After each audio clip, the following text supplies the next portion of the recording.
ஸ்ரீமன்னாராயணா ஹரிநாராயணா ஸ்ரீமன்னாராயணா நாராயணா ஸ்ரீமன்னாராயணா நாராயண பட்டதிரி உருகும் பரமனா நலம் தரும் நாராயணீயம் அருள் வழங்குமே தினம் நம்மை காக்குமே धर्मादिकानपि सृजन्नतकर्धमं च वाणीं विधाय विधिरङ्घजसङ्कुलोऽभूत् त्वद्बोधितैः सनकतक्षमुकैस्तनूजैर् उद्बोधितस्य विररामतमो विमुञ्चन्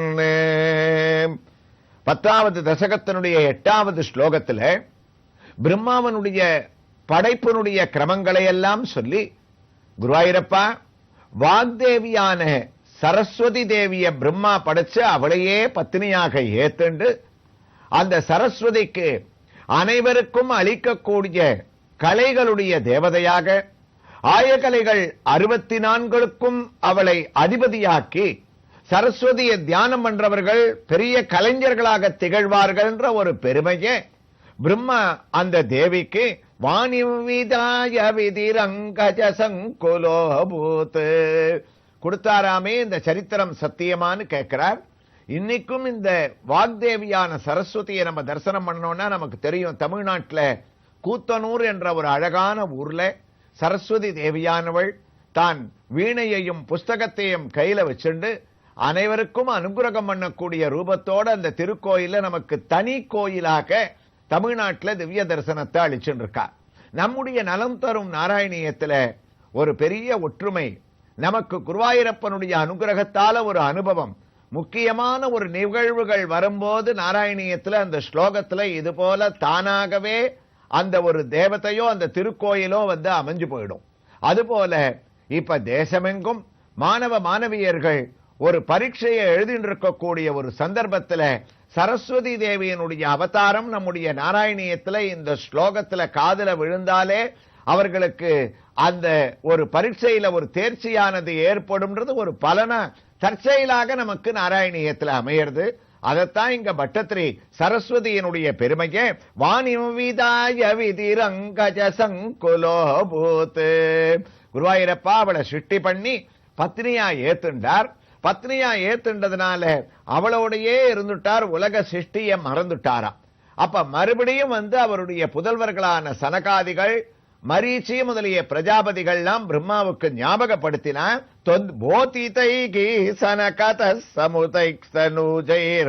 உத்போதிதஸ்ய விரராம தமோ விமுஞ்சன். தன்னுடைய தகப்பனார பார்த்து சொன்னா, நீங்க உலகத்தை படைப்பதற்காக பிரம்மாவான தாங்கள் நாராயணனால் படைக்கப்பட்டவர், அதுல முழு வேலை இன்னும் முடியல, அதுக்குள்ள நீங்க ஒரு கல்யாணத்தை பண்ணிட்டு ஒரு பத்னியோட தாங்கள் இருக்க ஆரம்பிச்சுட்டே உலகத்தை படைக்குவதற்கு வேண்டிய காரியங்கள் நிறைய இருக்குன்னு ஞாபகப்படுத்தின அப்புறம்தான் மறுபடியும் பிரம்மா தியானத்துக்கு திரும்பினார். மகாவிஷ்ணுவை குறிச்சு அப்பப்ப தியானம் பண்ணாதான் அடுத்தடுத்த பரிணாமத்தை இவர் படைக்க முடியும். இல்லைன்னா அது சுலபமான காரியம் இல்லை. தசகம் முழுக்க அதான கேட்டு இருக்கோம். பல வஸ்துக்களை படைக்கிறார், மனசுல தெளிவு பறக்கல. மறுபடியும் மகாவிஷ்ணுவை அதே எந்த தாமரையில் அவர் படைச்சாரோ அங்க உட்கார்ந்து தவம் பண்றார். 100 வருடங்கள் தவம் பண்ண உடனே மறுபடியும் ஞானம் வருது, அதுல சில வஸ்துக்களை படைக்கிறார். அப்படித்தான் இந்த படைப்பு தொழிலானது இந்த தசகம் முழுக்க நம்ம கேட்கக்கூடிய அளவுக்கு வளர்ந்துட்டே இருக்கு. மறுபடியும் தியானத்துல உட்கார்ந்தார். அந்த தியானம் கலையச்சே மீண்டும் படைக்க ஆரம்பிச்சார். பட்டத்திரியும் இந்த 10வது தசகத்தினுடைய 8வது ஸ்லோகத்தை முடிக்கிறார். அதனுடைய தமிழ் பாசுரத்தை நம்ம கேட்கும் போது அதனுடைய அழகான அர்த்தம் நமக்கு புரியுது. குருவாயூரப்பா, தருமரை படைத்த பின் வாணி தன்னையே வாணி தன்னையே பெருமையாய் படைத்த பின் பிரம்மன் காதல் கொண்டன திருவுரை உம்முடை படைப்பில் தோன்றிய உருவுடை சனகரும் தக்ஷரும் தாமுமே தெரிவுற செய்ததால் தெளிவு பெற்றனர்.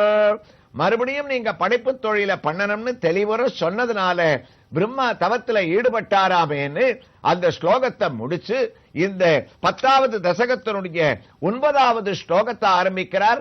அதுல வேதங்கள் புராணங்கள்லாம் பலவிதமான வகைகள்ல அவர் படைக்க போறார். அதுக்குள்ள நம்ம இப்ப தரிசிக்கக்கூடிய கிருஷ்ணனை தரிசிக்க வேண்டாமா? நம்ம எல்லாருக்கும் ஞாபகத்துல இருக்கோம். நாம் இப்போது தரிசித்துக் கொண்டிருக்கக்கூடிய திருக்கோயில் சென்னை பிராட்வே முத்தையால்பேட்டை பிடாரியார் கோயில் தெருவில் அமைந்திருக்கக்கூடிய ஸ்ரீ சந்தான வேணுகோபால சுவாமி திருக்கோயில். ஆம், பரபரப்பு மிகுந்த பிராட்வே பேருந்து நிலையத்திலிருந்தும் ஹைகோர்ட் வளாகத்திலிருந்தும் சுமார் 2 கிலோமீட்டர் தூரத்தில் அமைந்திருக்கக்கூடிய திருக்கோயில் பாரதி மகளிர் கல்லூரிக்கு பின்புறம் உள்ள பிடாரியார் கோயில் தெருவில் அமைந்திருப்பது பெரிய பாக்கியம். நாம் இந்த கோயிலிலே உள்ளே நுழைந்து வலம் வர ஆரம்பித்திருக்கின்றோம். அவ்வாறு வலம் வரும் போது நமக்கு கருடனுடைய அழகான தனி சன்னதியானது நமக்கு காட்சியளிக்கின்றது. பெரிய திருவடியான கருடன் இங்கு நின்ற திருக்கோலத்திலே கைகூப்பி எதிரே இருக்கக்கூடிய சந்தான வேணுகோபாலனை தரிசித்துக் கொண்டு நம்மையும் வரவேற்கின்றார். தனி சன்னதியாக இருப்பதால் அவருக்கு இங்கு ஒரு சிறிய விமானமானது அமைக்கப்பட்டிருக்கின்றது. அந்த விமானத்திலே 4 புறமும் பெரிய திருவடியான கருடனே இங்கே அமைந்திருக்கின்றார். கருடனுடைய அனுமதியை நாம் பெற்று அவருடைய அருளுடன் இதோ வலம் வர ஆரம்பிக்கின்றோம். இந்த திருக்கோயிலிலே அழகான தனி சன்னதியாக ஒரு சிறிய நாகர் சன்னதியானது இருக்கின்றது. நாகதோஷ பரிகாரமாக இங்கு செய்யப்படும் பூஜைகள் அனைவருக்கும் அமைந்துள்ளதாக இங்கு இருப்பவர்கள் நம்மிடத்திலே தெரிவிக்கின்றார்கள். அந்த நாகருக்கும் நாக தேவதைக்கும் தனியான ஒரு விமானமானது அமைந்துள்ளது. அந்த விமானத்திலே கண்ணன் காளிங்க நர்தன திருக்கோலத்தோடு சுதை வடிவத்திலே காட்சியளிக்கக்கூடிய அழகை தரிசித்துக் கொண்டே வலம் வர ஆரம்பிக்கின்றோம். இதோ ஆகா, சிறிய திருவடியான பக்த ஆஞ்சநேயருடைய தனி சன்னதி. கையை கூப்பிக் கொண்டு நின்ற திருக்கோலத்திலே அழகான வஸ்திரங்களை தான் சார்த்திக் கொண்டிருக்கக்கூடிய ஆஞ்சநேயன், ஆம், ராம பக்த ஆஞ்சநேயனாக நமக்கு காட்சியளிக்கின்றான். அது மட்டுமா, அவனுடைய கண்களுடைய திவ்ய தரிசனத்தை நாம் அடைகின்றோம். பாஷ்பவாரி பரிபூர்ணலோசனம் மாருதிம் நமதராட்சசாந்தகம் என்று திறந்த கண்களோடு ஆனந்த பாஷ்பங்கள் பொரியக்கூடிய கண்களோடு நமக்கு அவன் சேவையா சாதிக்கின்றான். அவனுடைய திருவாயிலே திருமுகத்திலே அழகாக ஸ்ரீசூர்ணம் முழுவதுமாக சார்த்தப்பட்டுள்ள ஸ்ரீசூர்ண முக ஆஞ்சநேயரை நாம் இங்கே தரிசிக்கின்றோம். கையிலே வெண்ணையையும் தான் வைத்துக் கொண்டு இங்கு கண்ணன் மட்டும் நவநீத கண்ணன் அல்ல, அனுமனானும் நானும் நவநீத ஆஞ்சநேயன் என்று நமக்கு உணர்த்துகின்றானோ தெரியவில்லை. அவனுடைய கையிலே வெண்ணையோடு இருக்கக்கூடிய தரிசனத்தையும் அடைகின்றோம். ஆஞ்சநேயனுடைய சன்னதிக்குள்ளே சிறிய உருவத்திலே கருடனுடைய உற்சவ மூர்த்தியும் இங்கு எழுந்தருளச் செய்யப்பட்டிருக்கின்றார். அந்த தரிசனத்தையும் அடைந்து நாம் வெளியே நோக்கினால் ஆஞ்சநேயனுடைய விமானத்தை சுற்றிலும் அழகாக சிறிய சிறிய பைகளிலே தேங்காயை கட்டி இங்கே தொங்கவிட்டிருக்கின்றார்கள். அது என்ன தேங்காயை கட்டி இருக்கின்றார்கள் என்று நாம் கேட்கும் போது, காரிய சித்திக்காக இந்த ஆஞ்சநேயனுக்கு இவ்வாறு ஒரு வழக்கம் இந்த திருக்கோயிலிலே அமைந்திருக்கின்றதாம். அதாவது யாருக்காவது ஏதாவது காரியம் நடக்க வேண்டுமானால் ஒரு பையிலே தேங்காயை போட்டு இவனுடைய விமானத்திலே மேலே கட்டிவிட்டார்கள், ஆனால் காரியம் ஜெயமடைகின்றது. அவ்வாறு காரிய சித்தி ஆனவுடன் அவரவர்களுக்குண்டான பையை அவர்களே வந்து எடுத்து செல்லலாம் என்று இங்கு இருப்பவர்கள் கூறுகிறார்கள். காரிய சித்தி ராம பக்த வினய ஆஞ்சநேயனுடைய தரிசனத்தோடு சற்றே நகர்கின்றோம். அனுமன் இருக்கக்கூடிய இடத்திலே ராமன் இல்லாமல் இருப்பாரா? ராமனை தரிசித்துக் கொண்டே தானே அவன் சன்னதியிலே எழுந்தருளி இருப்பான்.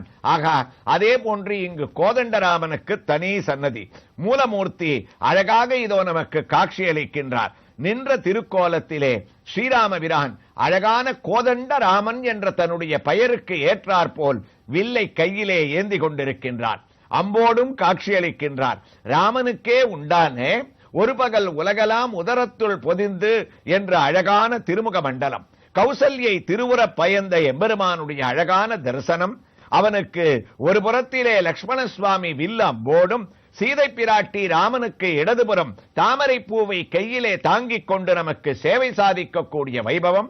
அதே பாவத்திலே உற்சவ மூர்த்திகளும் ராமர், லக்ஷ்மணர், சீதை மூவரும் எவ்வாறு மூலவர் எழுந்தருளி இருக்கின்றார்களோ அதே பாவத்திலே நமக்கு காட்சியளிக்க அங்கு உற்சவமூர்த்தியான ஹனுமனும் சிறிய உருவத்திலே கைகூப்பி நின்ற திருக்கோலத்திலே காட்சியளிக்கக்கூடிய இந்த ஸ்ரீ ராமபிரானுக்கு இந்த திருக்கோயிலிலே 10 நாளும் ஸ்ரீராமநவமி உற்சவத்தோடு விமர்சையான சீதா கல்யாணமும் நடைபெறுவதாக இங்கு இருப்பவர்கள் கூறுகின்றார்கள்.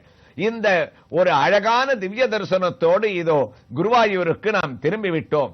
நாராயண பட்டத்திரியும் 10வது தசகத்தினுடைய 9வது ஸ்லோகத்தை ஆரம்பிக்க துவங்கிவிட்டார். குருவாயூரப்பா, வேதான புராண நிவகானபி சர்வ வித்யா குர்வல் நிஜானன கணசதுரானனோசோ புத்ரேஷு தேஷு வினிதாயச சர்க்கவிருத்தியமோ அப்ரானுவஸ்தவ பதம்புஜ மாஸ்ரீதோ பூத். பிரம்மாவனுடைய தவமானது மறுபடியும் கலைஞ்சது. சிருஷ்டிக்க ஆரம்பிச்சாராம். எதையெல்லாம் படைக்க ஆரம்பிச்சார்? மறுபடியும் ஒரு பெரிய லிஸ்டே கொடுக்கிறார் நாராயண பட்டத்திரிங்க சுருக்கமான சில பதங்களால. 4 முகங்களில் இருந்து 4 வேதங்களை, ரிக்வேதம், யஜுர்வேதம், சாமவேதம்னு 4 வேதங்களை அவர் படைக்கிறார். அதனால தான் அந்த வேதங்களுக்கு அவ்வளவு பெருமை ஏற்பட்டதற்கு காரணம் உலகத்தை படைக்கக்கூடிய பிரம்மாவனுடைய திருமுக மண்டலத்திலிருந்து அது தோன்றியது. அது மாத்திரமா, சாஸ்திரங்கள் எல்லாம் படைக்கப்பட்டன. நாம் செய்ய வேண்டிய யாகங்கள் எல்லாம் பிரம்மாவால் படைக்கப்பட்டன. சோஸ்திரங்களையும் படைச்சார். பலவிதமான பிராபங்களை நம்ம பண்றமே, அதுக்குண்டான பிராயசித்தங்கள் என்ற பரிகாரங்களையும் தாம் படைச்சாராம். இதோட நிக்கல, நமக்கு முக்கியமான ஆயுர்வேதத்தை படைச்சார். தனுர்வேதம், க்ஷத்திரியர்களுக்கு உண்டான கோதண்ட ராமனாக நாம இப்ப ராமனை தரிசனம் பண்ணமே, அது தனுர்வேதத்தை தான் வசிட்டர் க்ஷத்திரியனான ராமனுக்கு கத்துக் கொடுக்கவே தான் அவர் கையில வில்லும் அம்புமாக காட்சி அளிக்கிறார். அதற்கு உண்டானது தனி சாஸ்திரம். அந்த தனுர்வேதத்தை அவர் படைச்சார். காந்தர்வத்தை படைச்சார். எல்லாத்த விட உலகத்துல நாம வீட கட்ட வேண்டிய வாஸ்து சாஸ்திரம்னு ஒண்ணு இருக்க, வீட்டினுடைய அமைப்பு முறை எப்படி இருக்கணும்னு அதை கூட அவரே தான் படைச்சாராம். அதத்தான் பாகவத ஸ்லோகமும் சொல்றது. ஆயுர்வேதம் தனுர்வேதம் காந்தர்வம் வேதாத்மனகம் ஸ்தாபத்யம் சாஸ்ருஜத் வேதம் கிரமத் பூர்வாதி பெருமுகைகே. ஆயுர்வேதம் தனுர்வேதம் வாஸ்து சாஸ்திரத்தோடு நின்றவர். வேதத்தினுடைய அங்கமான சிக்ஷைய படைச்சார். இலக்கணமான வியாகரணத்தை படைச்சார். சந்தஸ படைச்சார். நிருக்தத்தை படைச்சார். எல்லாத்த விட உலகத்துல ஜோதிட சாஸ்திரம் திறந்து விளங்கணும். நவகிரகங்களால் ஆட்டி படைக்க கூடியவனாக மனிதன் இருப்பான். அப்ப துல்லியமா கணிச்சு சொல்ல வேண்டிய ஜோதிஷம் மூலமாகத்தான் பல யுகங்கள்ல பலவிதமான ஒரு பரிகாரங்களை மக்கள் தேட முடியும்ன்றதுக்காக பிரம்மாவால் படைக்கப்பட்டதுதான் ஜோதிட சாஸ்திரமும். அது தவிர கல்பத்தினுடைய விவரங்களை எல்லாம் சிற்றிச்சார். அதத்தான் நாராயண பட்டத்திரி சொல்றார். குருவாயூரப்பா, வேதான புராண நிவகானபி சர்வ வித்யா குர்வல் நிஜானனகனசதுரோனோசோ. வேதங்கள், அந்த வேதத்தினுடைய சாக்கைகள், பலவிதமான சாஸ்திரங்கள் இவ்வளவையும் உன்னை நோக்கி தவம் பண்ணதனுடைய பலனாக பிரம்மா படைச்சார். இன்னைக்கு நாங்க அனுபவிச்சுருக்கக்கூடிய ஒரு சாஸ்திரங்களோ, நாங்க எதையெல்லாம் படிக்கிறோமோ, உலகத்துல எந்தெந்த நியதிகள் எல்லாம் எங்களுடைய வாழ்க்கைக்கு எல்லா யுகத்திலையும் உதவியாக இருந்துருக்கோம், அத்தனையும் குருவாயூரப்பா இன்னைக்கு தாண்டா நான் குருவாயூர்ல புரிஞ்சுட்டேன். எல்லாம் பிரம்மாவால் படைக்கப்பட்டது. படைப்புன்னா பட்சி, புல்லு, செடி, தாவர ஜங்கமங்கள், மனிதர்கள்னு நான் நினைச்சிருந்தேன் குருவாயூரப்பா. இப்பதான் எனக்கு புரியுறது உன்னுடைய அனுகிரகத்தால. உலகத்தில் இருக்கக்கூடிய எல்லா இயக்கத்தையும் வேதான புராண நிவகானபி சர்வ வித்யா, அவர் அனைத்தையும் படைச்சிருக்காராமேன்னு இந்த ஸ்லோகத்தை தொடர்றார். மேல தொடர்ந்து எத்தனை விஷயங்கள் படைப்புகளை சொல்றார்னு நாமும் தொடர்ந்து அடுத்த பகுதியில கேட்கலாம்.